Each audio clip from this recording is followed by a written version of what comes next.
Good morning, सुप्रभात, केम छो, सलाम। उम्मीद है आप सब लोग बेहतर होंगे, अपना ध्यान रख रहे होंगे। आपके घरों में भी दिवाली की तैयारी चल रही होगी। देखो, कई बार क्या होता है कि कोई भी फेस्टिवल जो होते हैं ना, चाहे हम दिवाली की बात करें और भी दूसरे फेस्टिवल की बात करें, ये बहुत सारी ऐसी चीजें आपसे करवाते हैं जनरली आप जिनको करने में जो है वो आलस से करते हैं। जैसे कि घर की साफ सफाई होती है। आप देखो, गांव के अंदर भी जाओगे आप तो घरों को जो है वो, जहां पर जो है ना वो कच्चे घर होते हैं, वहां पर उनको भी लीप पोत देते हैं घरों को उठ के, और वो चूने से वो खड़ी लगाए थे एकदम किनारे पे, और बड़ी साफ सफाई घर की रखी जाती है। क्योंकि साल में कम से कम 2 या 3 बार घर को पूरा अच्छे से साफ करना जरूरी होता है। वो डस्ट माइट पनप रहे होते हैं और फंगस लग रही होती है। तो मतलब बहुत सारी चीजें ऐसी है दिवाली के नाम पे कि भाई लक्ष्मी जी आएंगी, क्योंकि आप घर साफ रखोगे, ये करोगे तो लक्ष्मी जी वहां आती है। तो आदमी मेहनत करता है, एफर्ट करता है, घर को साफ कर देगा, वो पेंट वाइट वॉश करा देगा, और ये सब ह्यूमन हेल्थ के लिए बहुत अच्छा है। ठीक है। फिर ठंड का मौसम आ रहा होता है तो कुछ पकवान बनते हैं घर में, क्योंकि ठंड के मौसम में व्यक्ति जो है वो जो हैवी चीजें हैं, जो न्यूट्रिशियस चीजें हैं, या हम ऐसा बोले कि जो पकवान है उनको पचा भी सकता है व्यक्ति। ठीक है। गर्मियों में नहीं होता, आपको भी गौर करना, मई जून में आपको कोई फेस्टिवल नहीं मिलेंगे। जून जुलाई अगर जो गर्मी का महीना होता है ना, वहां आपको ऐसे बड़े फेस्टिवल नहीं मिलेंगे आपको। ठीक है। और ठंड के दिनों में आपको लेकिन जो है वो फेस्टिविटी अधिक देखने मिलती है। तो मतलब ये मेरा नजरिया है एक साइंटिफिक तरीके से चीजों को देखने का, कि कुछ भी मतलब हम आउटराइट कोई भी कल्चर को, कस्टम को आउटराइट बोले नहीं साहब ये तो पुराना है, ये तो नहीं आज के जमाने में का, नहीं। उसके पीछे हो सकता है कोई वैज्ञानिक आधार छिपा हो, वो जानना जरूरी होता है। ठीक है। चलिए, ये तो मैंने एक जनरल बात कही कि अपने सबके घरों में जो है वो साफ सफाई होती है, तमाम तैयारी होती है दिवाली की, और एक अलग तरह का माहौल रहता है पूरे देश में। अच्छा, एक बात बताओ, आप केमिस्ट्री तो हम सब थोड़ी केमिस्ट्री तो हम सब जानते हैं। जो नीट की तैयारी कर रहे हैं, थोड़ी से काम नहीं चलेगा, अच्छी केमिस्ट्री जाना जरूरी है उनको। ठीक है। जैसे सोडियम है, sodium as a metal, sodium as a metal, क्या हम उसको बहुत कॉमनली यूज कर पाते हैं? नहीं कर पाते, क्योंकि बहुत वोलेटाइल नेचर का होता है। पानी में डालो एकदम भड़बड़ा के जो है वो ब्लास्ट जैसा हो जाएगा। ठीक है। मतलब ये कि there are certain metals which are very very reactive. मतलब आप उनको कहीं यूज करोगे, वो एकदम हाई रिएक्शन पे काम करेंगे, तो क्या आप उनसे कुछ बना पाओगे? आपके रूटीन लाइफ में कितना काम आएगा? आप बोलोगे सर नमक खाते सोडियम क्लोराइड, तो नमक की बात छोड़ दीजिए। मैं कोई भी कॉम्बिनेशन कंपाउंड मिक्सचर की बात नहीं कर रहा हूं, मैं बात कर रहा हूं एक इंडिविजुअल मेटल की बात कर रहा हूं, एक इंडिविजुअल मेटल की बात कर रहा हूं। तो हम बहुत सारे इंडिविजुअल मेटल को हम यूज नहीं कर पाते, लेकिन सोने को हम यूज कर देते।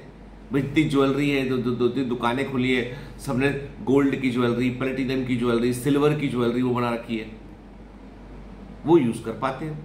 पर सोडियम की ज्वेलरी कहीं नहीं मिल रही। सब सोडियम की ज्वेलरी मिल रही है, लिथियम की ज्वेलरी है, क्योंकि कारण इसके पीछे ये कि ये बहुत हाई रिएक्टिव है, इसलिए इनकी यूटिलिटी कम है। मतलब इनका यूज जो है वो नॉर्मल हमारे शरीर में है, सब बातें अलग, हम छोड़ते हैं उसको। अभी हम इंडिविजुअल मेटल की यूटिलिटी की बात कर रहे हैं। दरअसल सबसे बड़ी चीज है इनकी वोलेटिलिटी। मैं केमिस्ट्री नहीं पढ़ा रहा हूं आपको, मैं एक बात बता रहा हूं आपको मैं, कि ऐसे इंसान है, जो इंसान जितने अधिक वोलेटाइल होंगे, कि थोड़ी बात बोली एकदम भड़बड़ा के गुस्सा हो गए, भड़बड़ा के रिएक्शन करना शुरू कर दिया, ठीक है, उनके कम लोगों से संबंध रहेंगे, वो कम लोगों से निभा पाएंगे। उनको लोग बर्दाश्त जो है वो कम ही लोग, मतलब है जो उनको बर्दाश्त कर सकते, तब बाकी लोग दूर हट जाएंगे उनसे वो रिएक्ट ही नहीं करेंगे बाकी लोग, कि भाई क्या बात करना है इससे यार, तो भड़बड़ा के कुछ बोलोगे, कुछ का कुछ ले लेगा।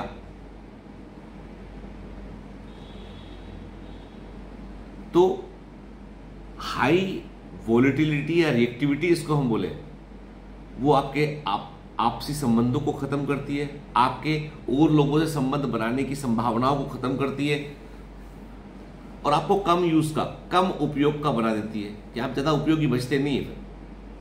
लेकिन वहीं पे यदि हम गोल्ड की बात करें, ऑरम की बात करें, तो उसमें क्या है, ठोक दोगे, पीट दोगे, लंबा तार बन जाएगा, जिस शेप में चाहो उस शेप में डाल दोगे, कोई फर्क नहीं पड़ता। चांदी भी कम यूज करते, चांदी भी काली पड़ जाती है ऑक्सीडाइज होके, पर गोल्ड को फर्क नहीं पड़ता। तो जितना कम रिएक्टिव होगा, जितना कम वोलेटाइल होगा, उसका उतना अधिक उपयोग होगा, उतना अधिक मूल्य होगा उसका। सोना महंगा है, मूल्य बढ़ेगा, उपयोगिता बढ़ेगी, लोग आपसे मिलना चाहेंगे, आपसे आपको लेना चाहेंगे। तो गोल्ड के समान बनिए, ऑरम के समान बनिए, less reactive, less volatile. Sir हमको तो हर बात का बुरा लग जाता है। मैं देखता हूं, मैं तो अपने स्टाफ में भी लोगों को देखता हूं, कई लोग बहुत हाई रिएक्टिव है, कुछ बोल दो मन में दिमाग में लेते रहेंगे, घूमते रहेंगे बैठ के कि सर ने ऐसा बोल दिया वैसे, जबकि कोई मतलब नहीं का। जो बातें वो काम ही पर्सनली तो कोई किसी को क्या कमेंट करेगा, मतलब काम से जुड़ी बातें, पर वो हाई रिएक्टिव नेचर पे। तो ऐसी हाई रिएक्टिविटी जो है ना, वो आपको इनसिक्योर करती है, आपकी पोजीशन को हिलाती है, आपको कम उपयोगी बनाती है। तो बहुत ज्यादा जब बहुत ज्यादा लोग कोई चीज ज्ञान रखते हैं और हर बात का बड़ा वो करते हैं, वो उसको डिसेक्ट करते हैं, उसका मतलब ये रहा होगा, उसने इसलिए मुझसे ऐसा बोला होगा, उसके कहने का मतलब ये था, उसके कहने का मतलब वो था। हर शादी विवाह के बाद में आप देखना एक पंचायत बैठती है घर के अंदर, हर शादी विवाह फंक्शन के बाद एक पंचायत बैठती है, उसमें मम्मी न बहन सब शामिल होके, अरे उसने ऐसा बोला था, उसने ऐसा बोला, देखा उसने ऐसा, उसने वो किया, उसने उसको ऐसा बोला, उसका ऐसा हुआ। हर भारत में हर शादी विवाह में यदि कोई झगड़ा ना हो परिवार के अंदर, तो वो नॉर्मल फंक्शन था ही नहीं, मतलब वो नॉर्मल फंक्शन था ही नहीं, वो मतलब ठीक से हुआ ही नहीं अरेंज। वो जब तक दो लोग झगड़ा ना करें घर के परिवार के लोग, कोई ने किसी कुछ बोल दिया, किसी को बुरा लग गया, उठ के चल दिया, फिर मना के लेके आए उसको, ये नॉर्मल है। तो ऐसे रिएक्टिव लोग मिलेंगे आपको। Are they popular among the family? नहीं, लोग उन्हें बहुत पसंद नहीं करते।